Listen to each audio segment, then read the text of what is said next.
Hey, welcome back to Vice Grip Garage. This is my wife's 1965 Chevrolet C10 we affectionately call Longmire. This has been an ongoing project for us for, I don't know, call it 10 to 15 years, something like that. And it's had a lot of work done to it over the years. It's currently on bags, it's on Holley fuel injection, it's got the 5-speed, it still has the L6 in it, which is, I think, unique and pretty cool. A lot of character, a lot of character. And we adore this thing. We've had it all over the country, literally to multiple shows and vacations and trips and daily driven, but it's really starting to show its age. And when I tallied up everything from drivability to reliability and just mechanical, oh, that's broke. You know, the list is long. So I've curbed this thing, and we brought her in for some work, and we're going to start with the steering on this thing. It is not good. We're going to go from a manual setup to a full power steering system, more like in a modern rig, or well, we'll call it late model rig. We got to figure out gearbox, intermediate shaft, steering column, rag joint, pump, brackets, hoses, belts, doodads, whatnots, and more to get this thing steering down the road decently gooderish, more better-ish than now. All right, we got a lot of work to do. Let's dig in.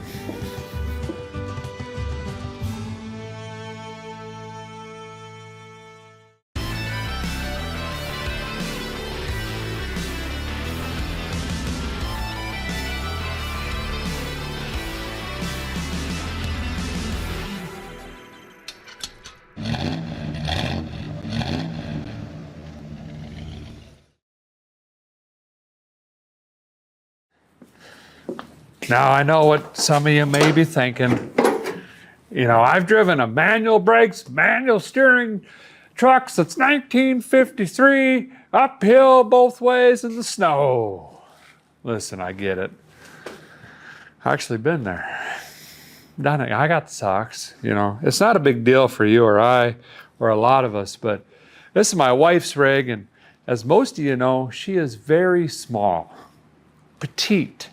Opposite of Sasquatch, 100 and, dare I even say, 10 pounds, very small. So when she's in a parking lot with this, or going through a drive-through, or getting groceries, she's literally pulling herself out of the seat trying to turn this truck. She can't do it. Where you and I can just muscle this thing around, it's a handful for her. So she's having to decide, well, I don't want to take the truck today because I got to go through this parking lot or through traffic or around these corners, or, you know, make a zipper turn or whatever it may be. And it kind of breaks my heart because she can't drive her truck because of certain situations. And I want to change that for her. And that's one of the main reasons I'm doing this. And it is a pain pulling into a show. You can't just, you know, back in or out. It's a 72 stage parking job. So that's why we're going to dig into this, but it's going to be a little more challenging than I thought, and I'll show you why. So these are all of our parts here to this kit, and this kit is a CPP kit that I bought, and it's supposed to have everything that we need here. I did have to buy one of these brackets, which was different for a straight 6. Otherwise, it's a V8 kit. But we've got our frame supports here, our rag joint, our intermediate shaft, which we're going to have to modify. Here's our steering box. We've got our power steering, charge and whirler bracketry here and here. Our hoses. I think we've got a couple fittings for that as well. Our arm, our pulley. I'm not sure why I got chrome. And then we got an old Saginaw pump. So we've got this whole kit, which is great. But here's our main problem. 230, 250 Chevy 6-cylinder. Not designed for a 292. Well, our C10 has a 292. What's the main difference, you ask? And it's right here in the accessorize in the front end of the engine. So if we come over here and look, this bracket needs to sit like this on the front here. That's a huge no-go. we've got this bypass hose from the thermostat housing to the water pump itself, and I can't even access the bolt on the head either direction. And this is going to be the mount. Basically our charger whirler is going to go from down here to up here, and then the power steering pump is going to hang off the bottom down here. We're going to be replacing this, and we're going to have to modify the shaft to the steering column itself as well in order for this to work right, which, by the way, this rag joint is completely shot anyway. So I don't think there's any point going any further until we figure out how this bracket even goes on here. I don't really want to butcher this up. We only have 2 mounting points here. And I mean, I could probably cut this off, cut this around like that, and mount it in. But then this is just going to want to do this. You know, we're going to have no stability whatsoever.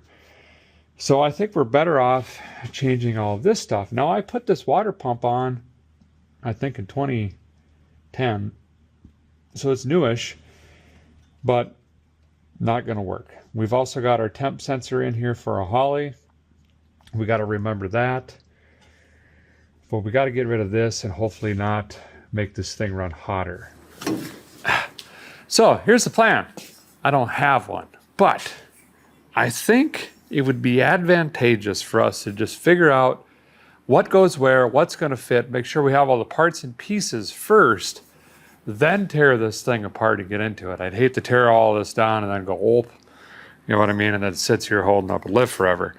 So let's go ahead and hang these bare metal pieces. I'm going to clean them up. We'll paint these, get them drying, and then we'll go out to Valve Cover Valley. I've got a pile of 64 to 66 C10s out there. We'll see if one's got a straight 6, rob some parts off of that. Not only are we going to save a little bit of money, but hopefully we can kind of see the configuration and make sure that it's going to work rather than relying on pictures off AOL. Borrow something from here or there, or Peter or Paul or Rick or Steve, and then clean those up and then see if we can piece something together for this to work. I don't know. It makes sense in my head, okay? Well, a guy finally made an adult move and got myself a real fork truck. I traded my old one plus a little bit of cash for this 183-year-old 7,500-hour Clark forklift. My favorite feature is it's outdoor capable, so I can actually drive on gravel without immediately getting stuck.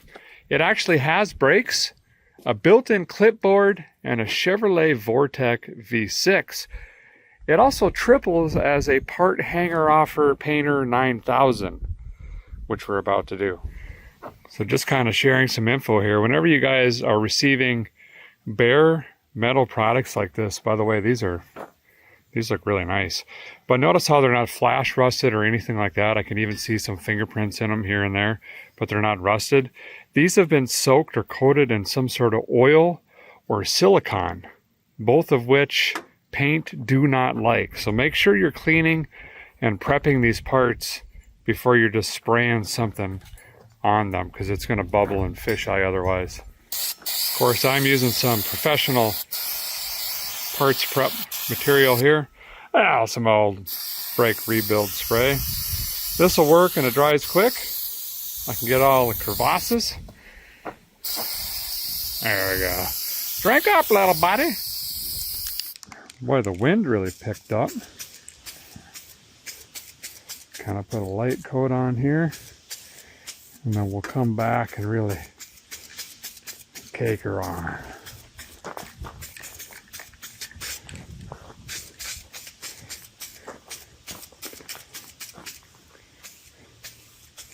There we go. Now paint prep is pretty important, but it's not so important-ish if a guy's using what I'm using, which is the Rebuild Black from Vice Grip Garage. I've made this stuff to where it really goes over grease, oil, pretty much anything you want to spray it on, it's going to stick. I mean, you don't have to worry about it too much. You know what I mean? But it's a good practice to have, and that's what we're going to be using on these parts here. It's going to dry to a nice matte finish when we're done.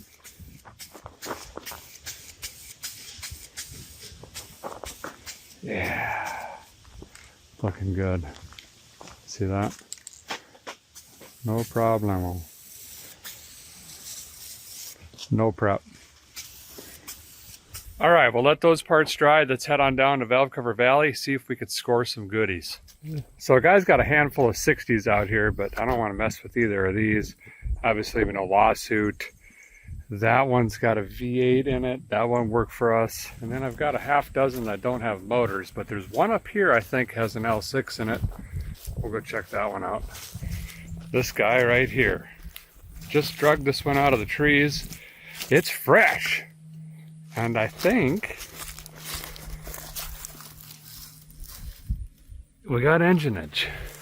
So what year is this? Let's get into that for a second. So these get a little confusing, 64 to 66. They look very similar. We know right away this isn't a 63. 63 had the wraparound windshield. That changed in 64. And then we come up to the grill here. Starting in 64, they stamped Chevrolet right in the grill here, but they also had that for 65. Now, if you're trying to ID a 66, it would not have the Chevrolet, and it was a simplified grill, kind of-ish similar to the 63, which is kind of when that design started. So then what I personally typically do is come over to the side emblem. Now keep in mind, some of this stuff could be swapped out, but this could also help us quickly identify the truck in conjunction with the grill. So we know this is a 64 or a 65. So boop, we'll pin up the grill, and let's go talk about the emblem over here. So we're over here on the side, and we're going to try to use the emblem to ID the truck when we also take into consideration the grill. This is the best one, looking one in my opinion, is the Chevrolet on the top and the tonnage on the bottom. Just a nice classic old school thing. And this is, well, a 64. You can tell by the way that it is. And it's on the fender. Now in 65, the emblem moved to the cowl, and it was a rectangle that had the Chevrolet bow tie on the left and the tonnage on the right. And in 66, that same emblem moved back to the fender. So when we take into consideration that emblem and the grill, this is a 1964 Chevrolet C10. Mostest more importantly, oh, doesn't have springs. Yes. Ooh, water pump is bad. It is the correct water pump. So we have one heater outlet and rad, not one here, but that is the housing we need. Notice it doesn't have the larger for the hose to run down to the water pump, and it's a threaded inside. That we can use because our bracket goes here to there, essentially. So we need that housing at minimum. We're also going to need a propelator. That is a 250 straight 6. Oh, easy now. This is out of the J2000. I guess we got a jack. And this works pretty good. For a propelator. Boy, these dirt daubers. Anyone home? No. Okay, so here's the thing. I think we're going to try to get this out and this out while it's fixed to the engine. Basically a built-in vise. Because we don't need either one. This one is significantly rotted off. Used to go there. Boop! And this one I think we're going to need for our temperature sensor, or CTS, for the Holley Sniperizer that's on over here. Wow. I don't know, we're kind of just winging this. Okay. Sure. That's looking good. I think we'll take this off and hope we don't snap these bolts. So I can get a large croissant wrench or socket. Well, actually, let's try the socket first. Maybe the same over there. This one we'll just delete and get a socket on there. There we go. So before we blow this clean in half and roll the truck over, we're going to go ahead and do the heat juice, juice, heat, heat, juice, juice, heat, juice, juice, heat trick on both of these. Actually, if we crack this housing, we are in a canoe in a lake, whatever that saying is.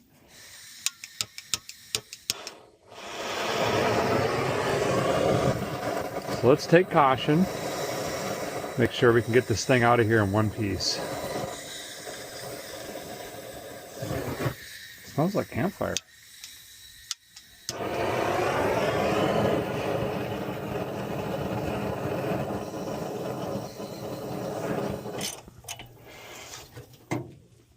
Oh, wow. There it goes.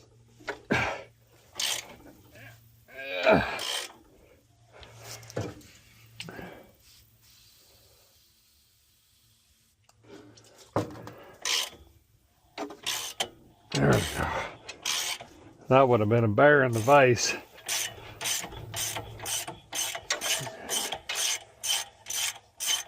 And we'll leave it like that because I don't want to throw her on the ground. Get her with the mower. Let's see what this one says.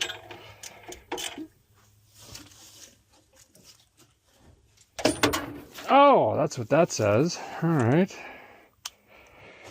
We can downgrade to a short socket.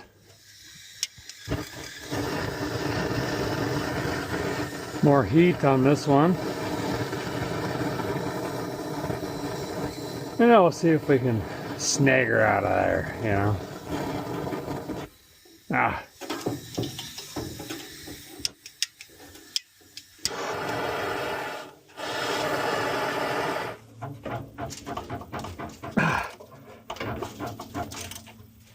Barely. There it goes.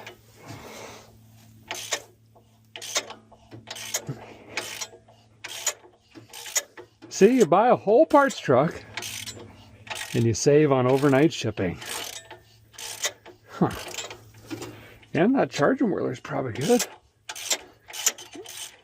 Okay, we'll leave that in there too. Now let's get these out.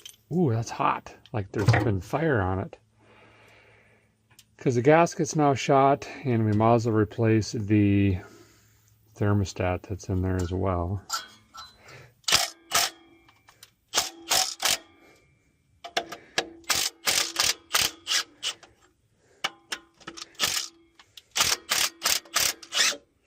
Yeah, all that's got a ton of heat already from our activities.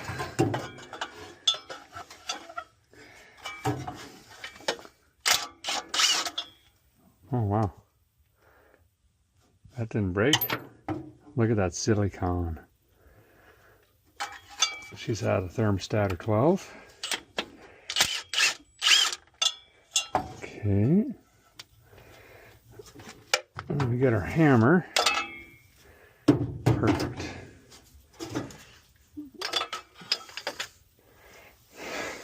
Hot unit. Hot. It's hot! So our guys got these back up at the shop, got both these fittings out. The threads look great. The surfaces don't look too terrible. But we're going to run them through the cheek poker here, both these pieces.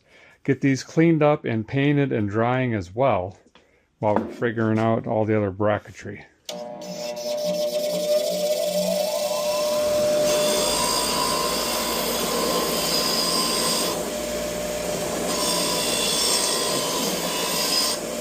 Oh yeah, these will clean up nice.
Well, truth went on ahead and be told. Guy's just been farting around for the better part of the day, dinking off, finding old parts and this and that, and painting stuff.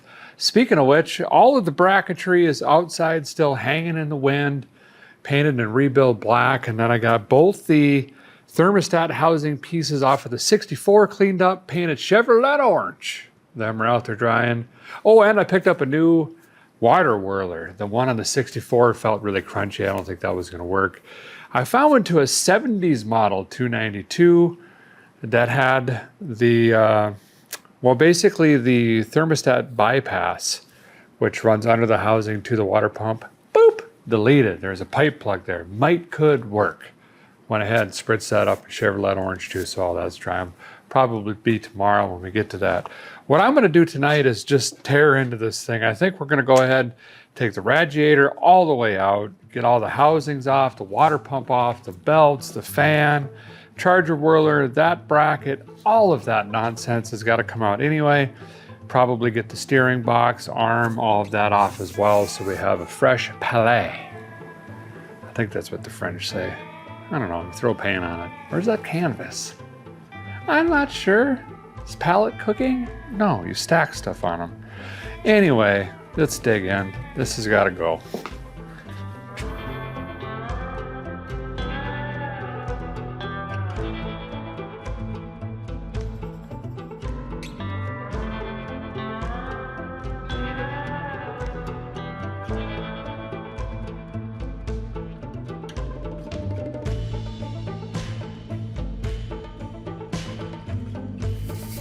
Good news and fantastic news. Bentley has stepped in helping Dad.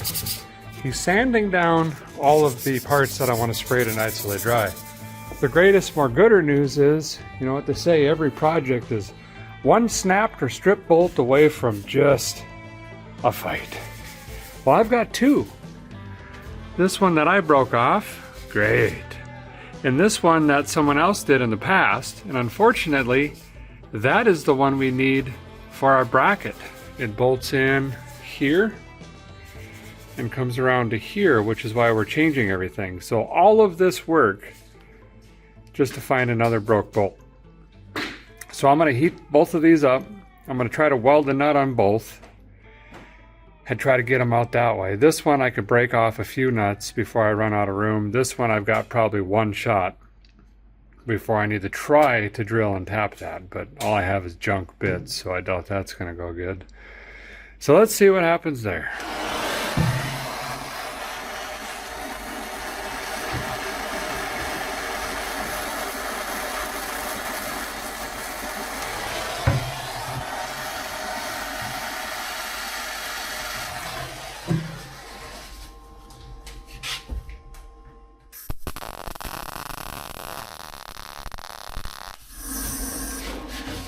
Alright, come on now, come on out of there.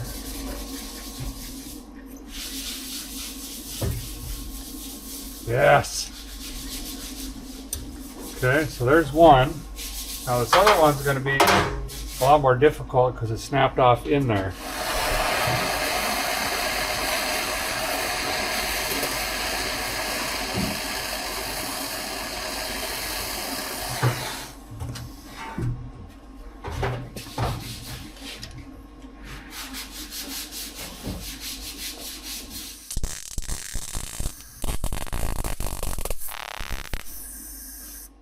Do not feel good about this one.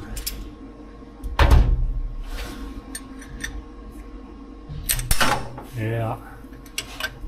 See, we're not getting much of a bite. A bite in there.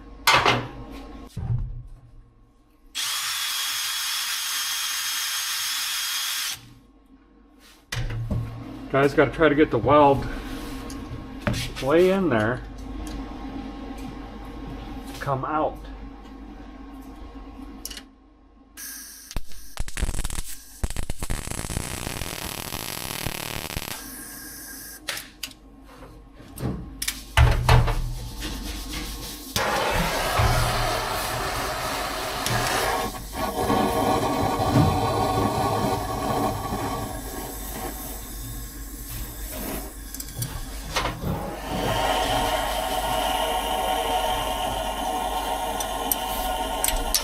Well, we might have to try to drill that one, which is not going to be fun.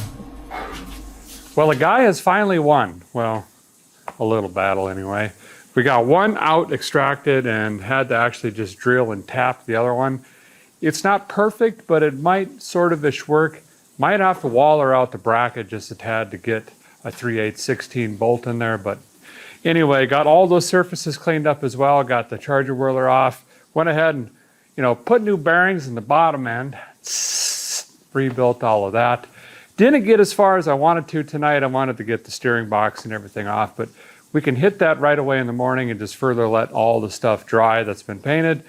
And then we got to figure out how to cobble all of this stuff together with not quite the right parts.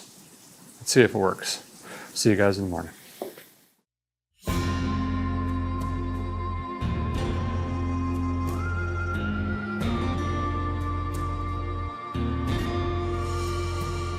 Well, good morning. Tip of the cup to you there. Day 2 on the C10. Hey, I think we're going to continue. I was thinking about it this morning. Getting everything torn apart first. And I think we're going to start with the gearbox and go from there. Because I think we're going to have to do some fabrication, welding, fitment. Again, we're trying to make a kit work that's not exactly made for this. But we're going to find a way. So we're going to get her up in the air, get the arm off, get the gearbox off, get the intermediate shaft or rag joint out of this thing, get all of that disconnected so we can start fitting all of that in and see what kind of issues or concerns we may have with that. I'd like to get that figured out into the frame first and then build off of that.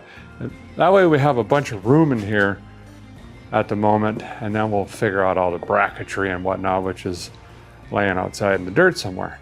Plan? Sure, we'll go from there, I guess. So basically we got to yank all this out of here. So we're going to disconnect it here, allegedly. And we should have 4 bolts and nuts. 3 there. And, well, just the 3, I guess. I think we might end up drilling 1 or more in the frame for the new setup, and this support might also be in the way. In fact, I think I'm just going to loosen that too and pull it down, or maybe even off or out, because I think we're going to be modifying that as well.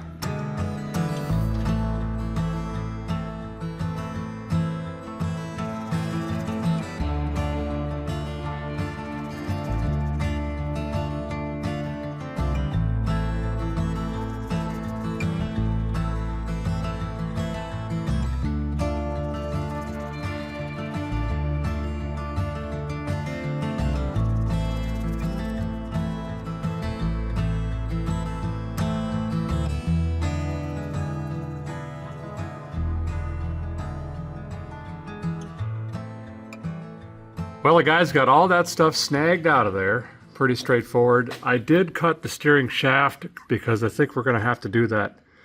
Anyway, I made it as long as possible. We're probably going to end up cutting it back there. Now I just need to mock in the new steering box. And according to the constructions, it goes like this. And we need to drill 2 holes. This one here and that uppermost one. This one apparently we don't use, which seems weird. But I'm just following along on the sheet here, and we'll see if we can get that kind of mocked in. And then with the intermediate shaft and rag joint in, we'll have to kind of figure out where we're going to cut that. You just kind of crawl forward here. There's also a backing plate that goes on the back side for reinforcement as well. Okay, so I think we can get these plates kind of set in here. Use it as a template.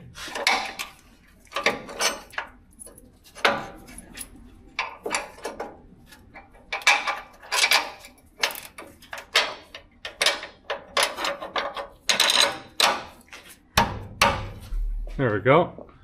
Now we need to drill these 2 out there, and I'm assuming this one's got threads in it. These 2 don't.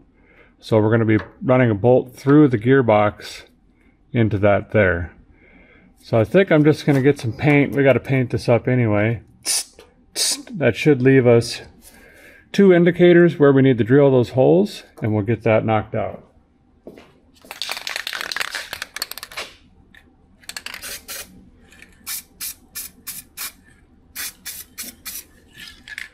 Okay, now if all goes well,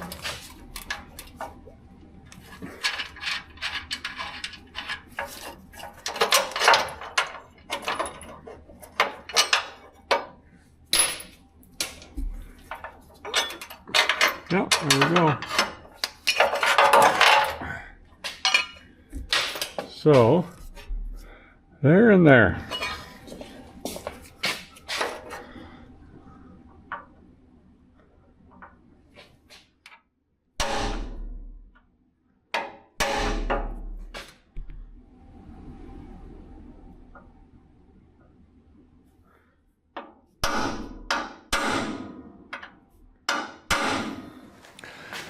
Well, we're cruising along. Got the holes drilled in the frame, got the backing plate and mounting plate mocked up there. Everything seems to fit. So now I got to get that new steering box, make sure that fits.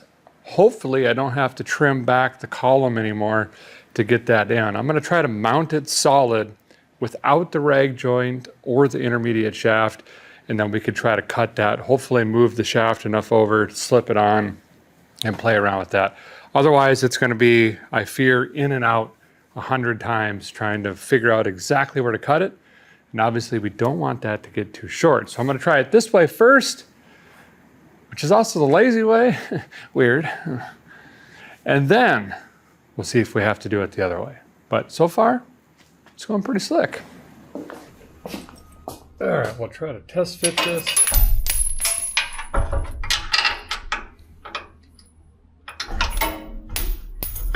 Dropping all the hardware.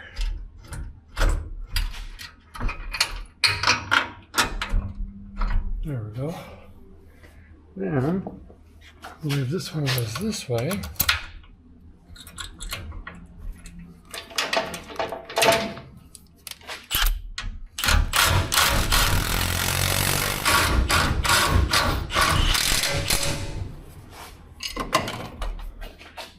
Ooh, pretty close. Boy, that angle doesn't look the best. At all.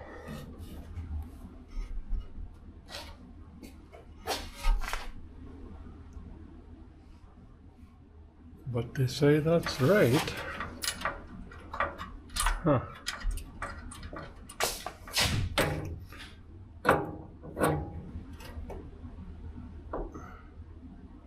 That looks like it might work. Okay. Don't have it all the way tightened down, but let's put the truck down and let's figure out this situation, because that looks a little hairy. So now that we've got the steering box in, our next big challenge is getting the actual steering shaft or steering wheel hooked up to this thing. So we got a rag joint here and our intermediate shaft, which normally this would slide on.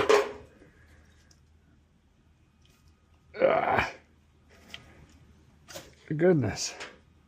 So kind of like a slip yoke, and then you would run a bolt through here essentially, but that's not going to work with this round tube. So I think the first thing we got to do is hack this off, and then we'll figure out where this is going to want to sit. And basically this bolts on like that.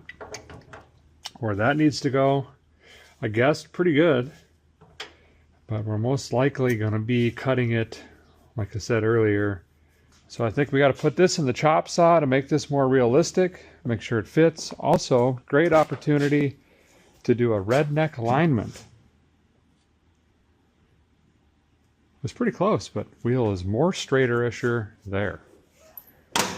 We'll make sure to triple check that before we weld this into place, because then it's, you know, we have to actually get an alignment after that. Who wants to do that?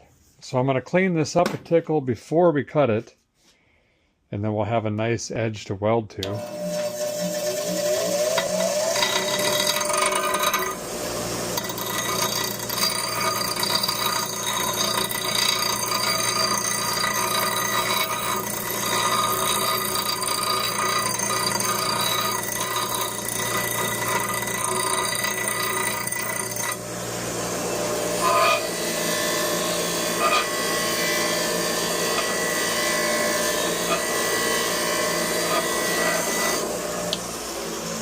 And then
So if we go ahead and fire our brains up for a minute here, I got this loosely bolted on, but it's not going to move forward much more.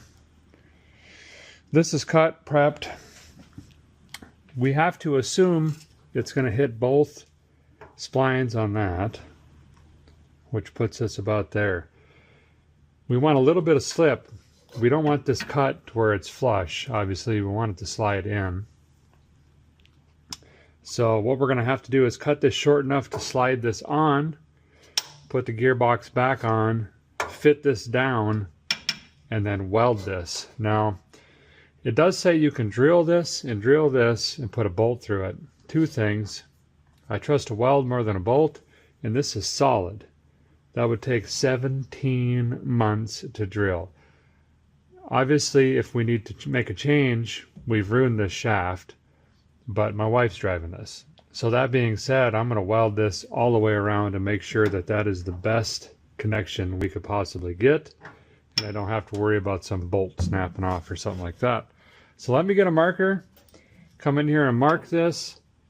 We're going to lop this off again, take this out, prep this, slide this over, put this back in, fit this, weld, tighten hardware, yibbity yabba. Also, we got to make sure that the steering wheel is straight, redneck alignment, and then we got to talk about lines and pumps and brackets and doodads and water pumps and belts and pulleys and whatnots. Okay, so again, we're going to say about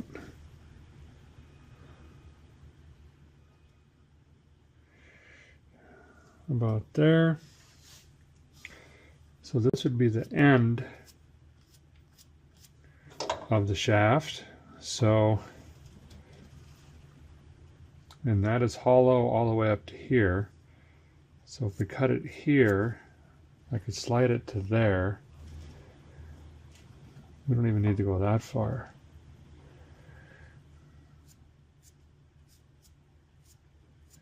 Cut it there and slide it up. Get this in, slide this back on. And then we'll clean this area for welding. Got the steering wheel straight.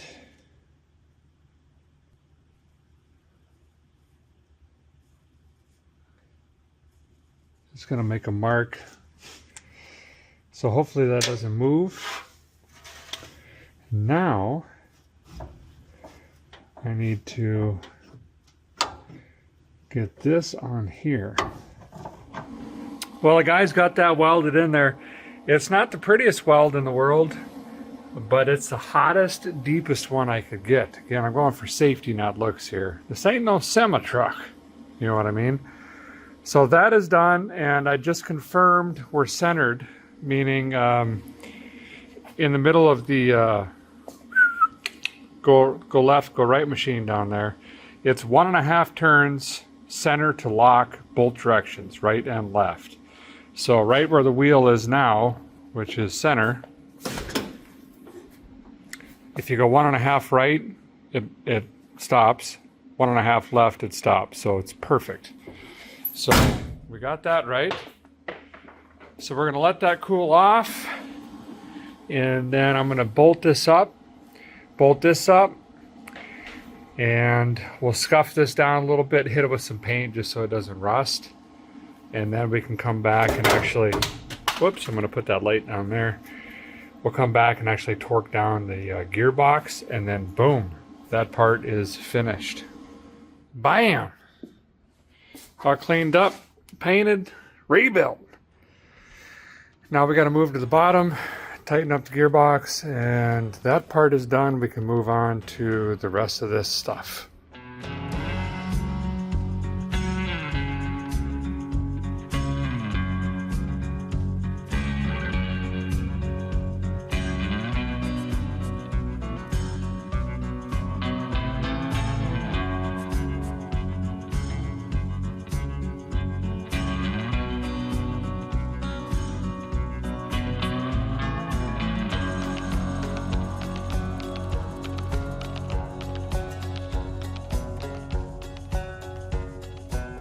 Well, the guys got the tie rods installed. I've cycled it. All that stuff seems to be working just fine. So now we're back to basically reinstallation of this mess. The only differences are we're changing the water pump configuration, the water neck configuration. This is off our 64 parts truck. That's a new piece that maybe could work from an early 70s.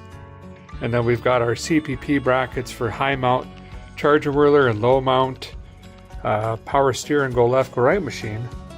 So I'm going to go ahead and just blast all this together. It should bolt right up in the existing holes. We've drilled and tapped this. I've cleaned that. This should all go together fine. I've got new gaskets. I'm going to use a little bit of room temperature vulcanization, not a lot, just to hold the gaskets in place. I've got to put a pipe plug in this water pump, and I think we've got to move the temp sensor, which I've sat somewhere where I would not forget it, and I've already lost it, into the water neck. Potentially the water pump, because this is limited on length. I guess we could probably reach both. So let's get to going and get after it.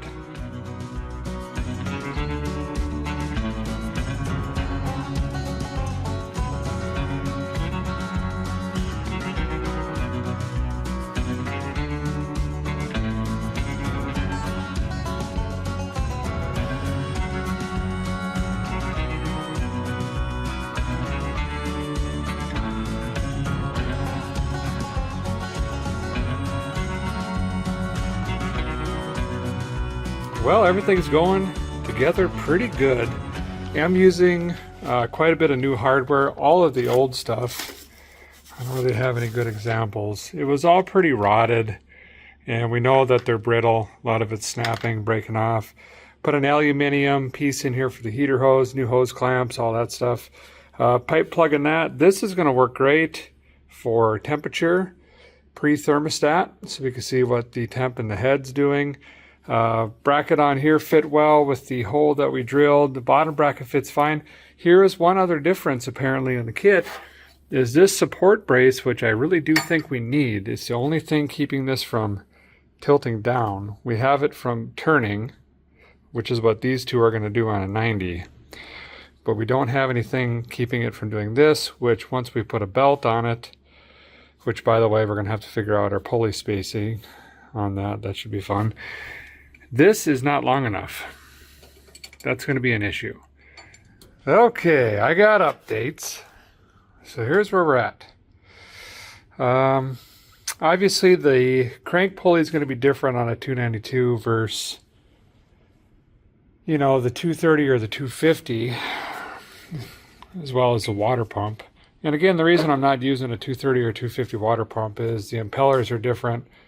That's not going to move enough water for this 292. I don't want to have an overheating issue.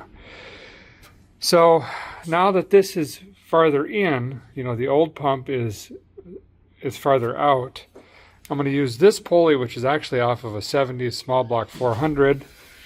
That came out of Valve Cover Valley.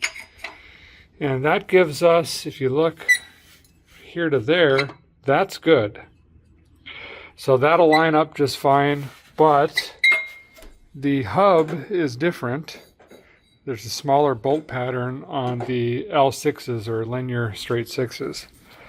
The other thing that we're going to have to do is line this up. Also, this has a weird, even though it's bolted in correctly, it's kind of kicked back.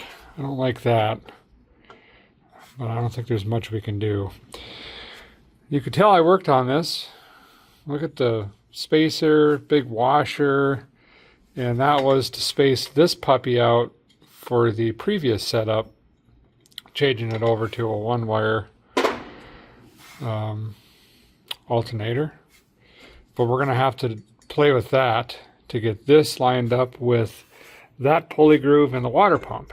Then the next obstacle is shimming this out to meet this so we can run the power steering pump off the front groove, and that's also going to be a nightmare. So I think we're going to start with the water pump, charger whirler, make sure we get back to ground zero, and then we'll worry about the PS pump. First thing the guy's going to do is just, oh, the spacer.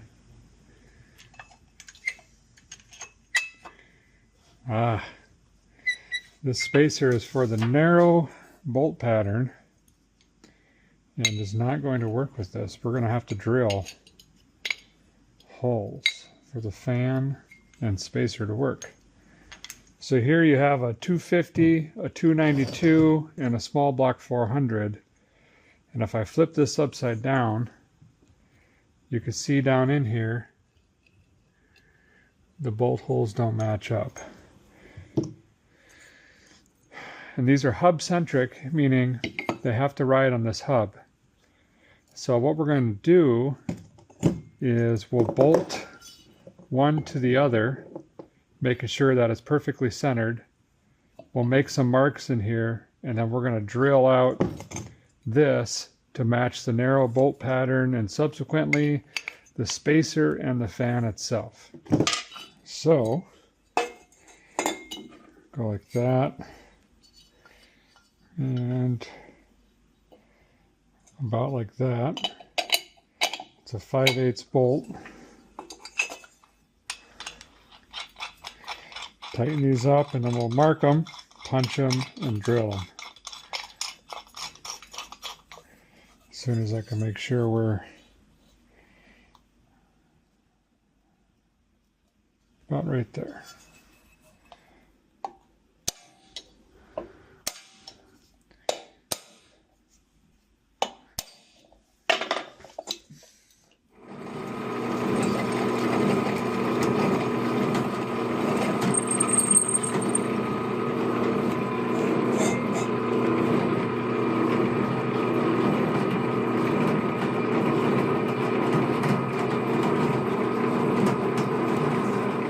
There we go.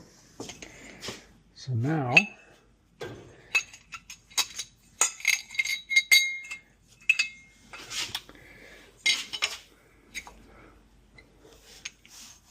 just want to get this kind of tight on here so we can get a better look at our pulley ligament. Make sure we're even, you know, are we in the right neighborhood, for Pete's sake? Is what I'm saying. Boy, that doesn't like the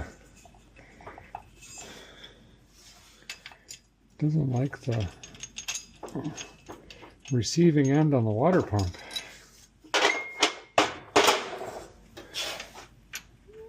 Full of paint, I think. Well, this is all tightened up, and that looks pretty good. However, it does not line up perfectly with the crank. This either needs to go in or the crank needs to come out. Now this is a great moment. I feel like this is one of the things a father gets to say. Do as I say, not as I do. Because what I'm about to do is what you should not do. I'm going to back this out just a scooch. And then we're still going to put the bolt in and we'll red Loctite it. It's not going to go anywhere. But it's not going to be fully seated.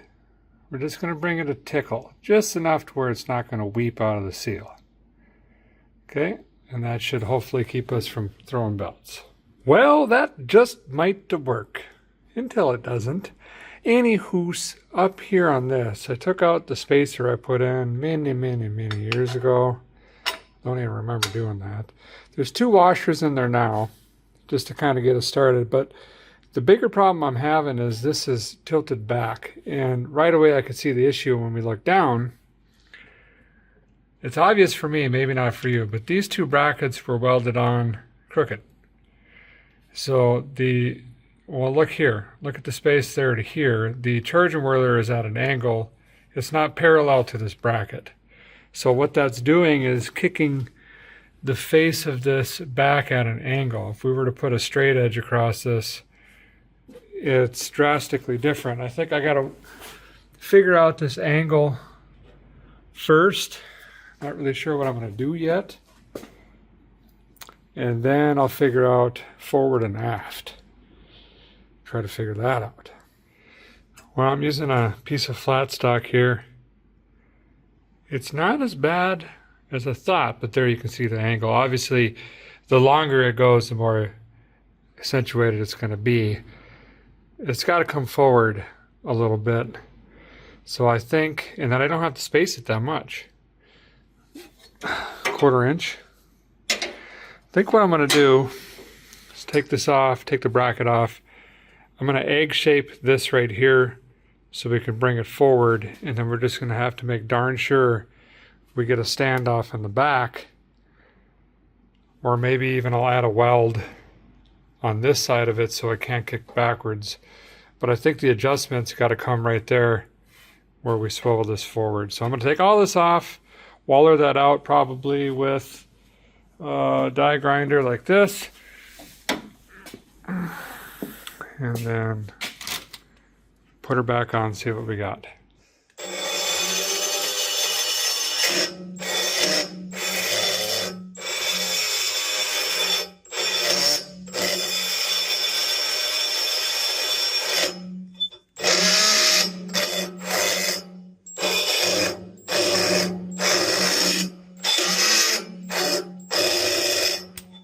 Now we got a little adjustability here. And that might be all a guy needs. Wouldn't that be nice? We'll try it again. I know it seems like I'm nitpicking here, but I just don't want this thing to be throwing belts, leave my wife stranded. For me, not the big deal. That's just a regular Tuesday through Monday. But for her, let's not do that. Yeah, so you can see the washer mark, right? It was here. Now look. Boop. Much better. There to here. So that is a win. Charging whirler back on once again. Hopefully last time.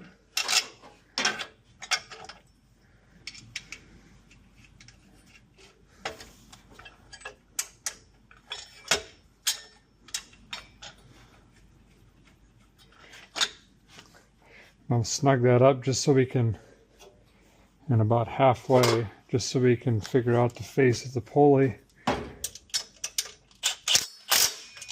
There we go. Set that down there. Has it improved? Yes, that is on the money.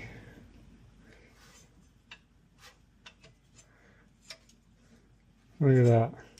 I think all I need is one more washer. Bring that out, and we'll even have it spaced accordingly. Well, I think I got it. And 2 washers and this spacer seems to be the right combination of my professional charge and whirler spacer kit I like to keep around. Some extra nuts and whatnots. Now the next problem is the cooling fan hits the bracket. So that ain't gonna work. So now we got to modify this bad boy. And we'll just take a little bit of the ends off, clean that up, make sure that it clears all this. Okay, there we go. Still not perfect, still not perfect, still not perfect. Could theoretically-ish work. Tomorrow we've got to address this whole thing and getting this pulley aligned with that, and it is a mile off. So that shall be fun. Nonetheless, we are crawling out of the crib. We're making progress. So I'm going to clean up, take the trash out, sweep a little bit, and we'll see you guys in the morning. See if we can get this finished up.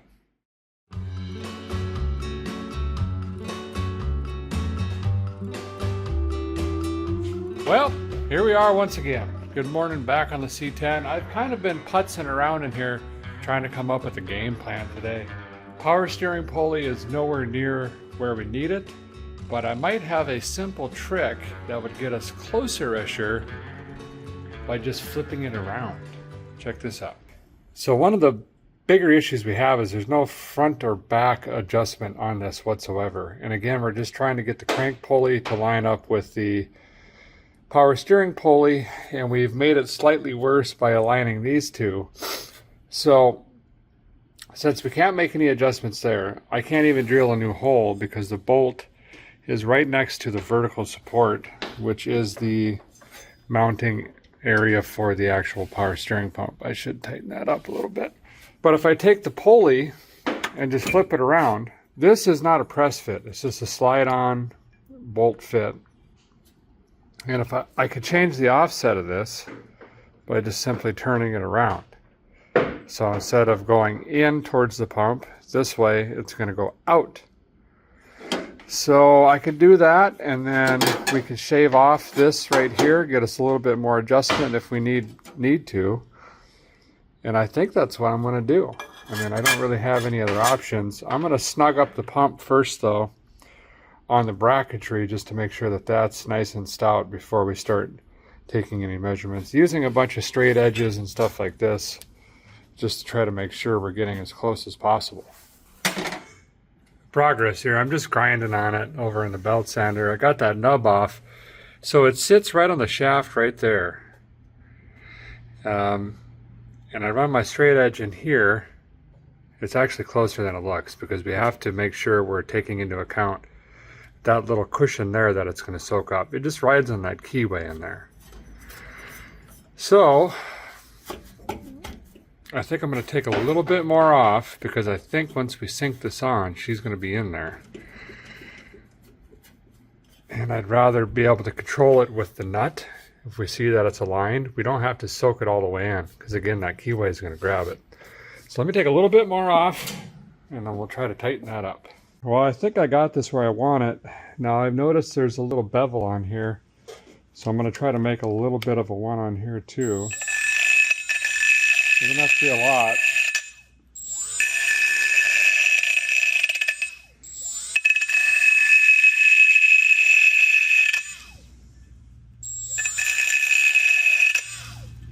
Yeah, just like that.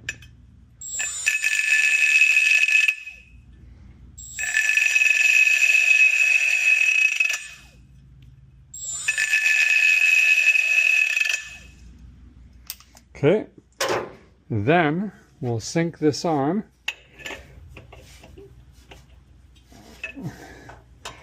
and hope that they align. Let's take a look-see. And that would probably work.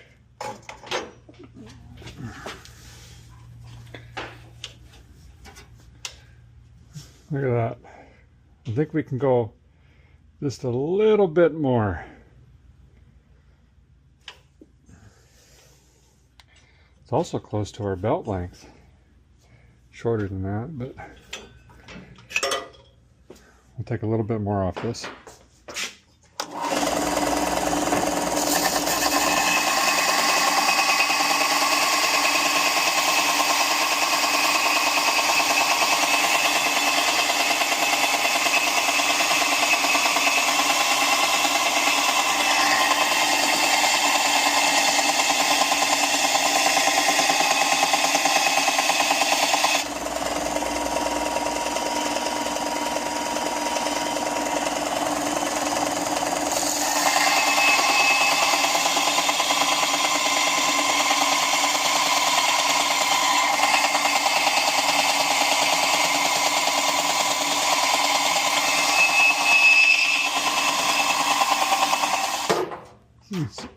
Okay, I got that lined up.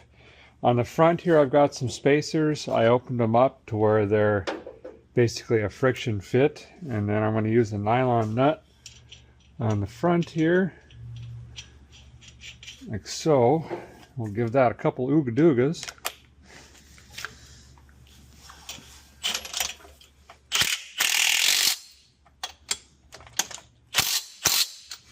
Bam.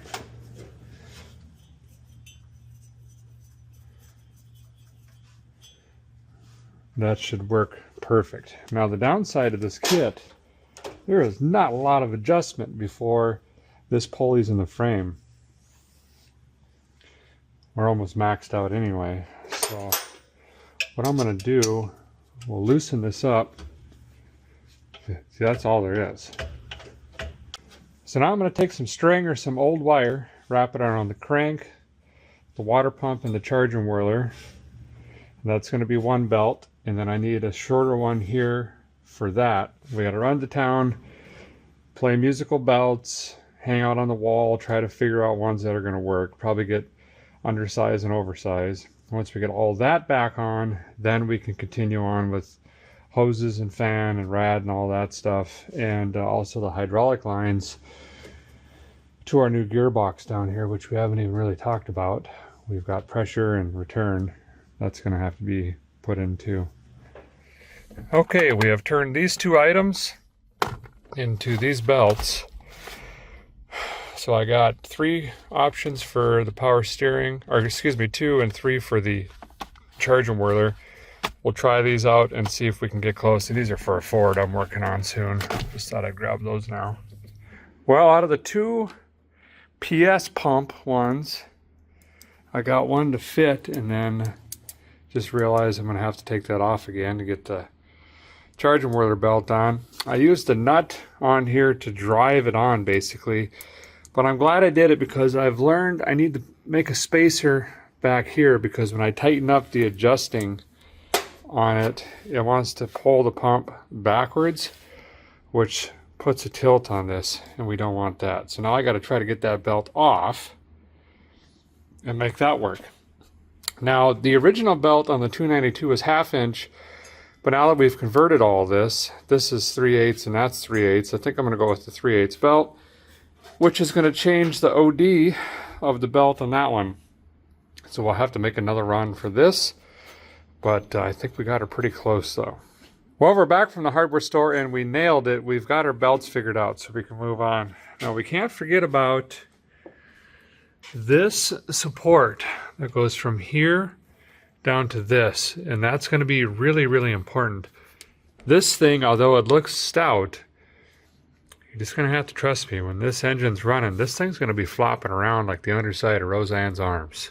Just not good. We need some support going straight down to something solid like that bracket to try to brace this up a little bit more. So we're going to have to make something. The brace that came in the kit is too short, because again, this whole kit is not for this engine. So I'm going to take some measurements and start cutting, see if we can come up with something. I've got various pieces of flat stock like this laying around. We'll see what we can come up with.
I got that bracket built. That's painted and drying. So while that's going on, let's go ahead and run the hydraulic lines from the pump to the gearbox.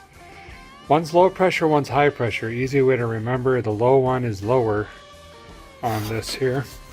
See how that's down? So we got low and high.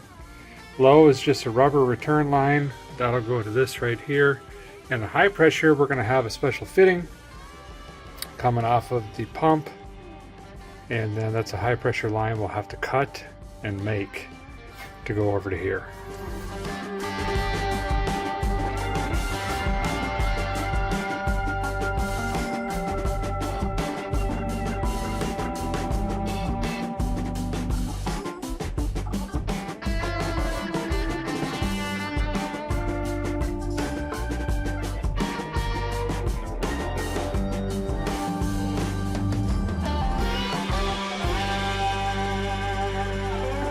The guys got updates. We got the hydraulic lines on for the pump down there. Got the charging whirler wired back up. Changed it up this time. Instead of going all the way down and around and up and over, I came across here with a bigger wire. It's shorter. We gotta get all the ampuses. And then a fusible link inside. Also wired in the fan. And used service links this time, or connectors. Last time it was hardwired. Now I got a male female, so I can just boop, unplug it if I got to take that out sometime in the future. Bentley went ahead and painted all this up too the other night. That was nice. So we'll get this stuff thrown on, and then we are ready to put some juice in that pump. We got to burp it, so we'll fill it, run it, fill it, saw the wheels back and forth, let that pump do its thing. I can't remember which ones of these are washer and which ones are. And then we should have power steering. All goes well. And then of course we got to go test on it a little bit, you know, see what happens. These were fully rebuilt. Now they're titanium polished, you know, or whatever is supposed to be cool. It's probably the only thing that's holding the front end together, actually. The rad support in this, you know, not very supporty. The front end's kind of just floating out there, if you will. Now we're in the juice phase. I got the pump already topped off. Throw some ice cube juice in here. I did put a new thermostat in while I had it apart at 160. Not that it ever really ran hot. Did I open the... I don't think I opened that. But we got winter coming, which in the south is more like fall in the Midwest, but we want this heater a ripping for Jessica soon, earlier in the process. Get this topped off, we'll fire it up. All right, let's light the fires. We'll check for leaks.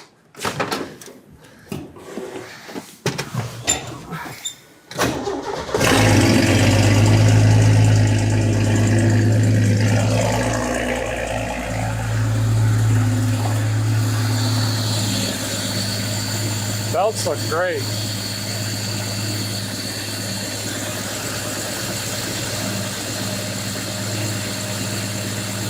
I don't see anything leaking. This 292 runs like a danged old Sanger sewing machine.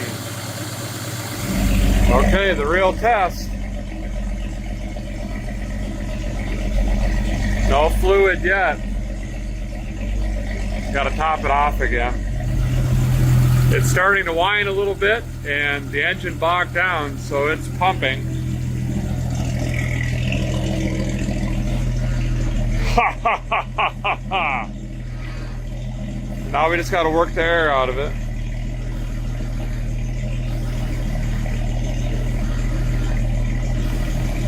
Well, here we have it. Power steering. I'm not going to say it's Buick power steering, you know, but the wife's going to be plenty happy with that, and that's going to make this truck much easier for her to drive. Gonna throw the trash cans in the back and all the stuff we don't need. Make a trash run. Also gotta stop by the Hardmore store and return a bunch of belts and miscellaneous things I didn't use and get my credit back. You know what I mean? Let's take it for a burn. It should be great. Here's an example. Stopped in traffic and I got this hairpin left turn. Normally a real pain. Ha ha ha ha! No more. Oh, it's so good.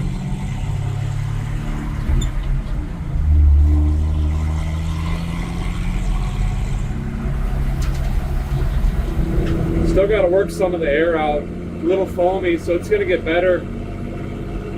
Better as we go. I got the cap a little bit loose, but what a game changer. Even around these slow rolling corners. There's one issue I got to fix. I got a tire rubbing the wheel well in the back. The bed's kind of falling in on itself and it should have been tubbed. But back in the day, did not do that. It's one of the things on the punch list. The bags need updated. The torsion bar, doodabby things are all bent and rotted. Probably got to do what we did on lawsuit on this truck.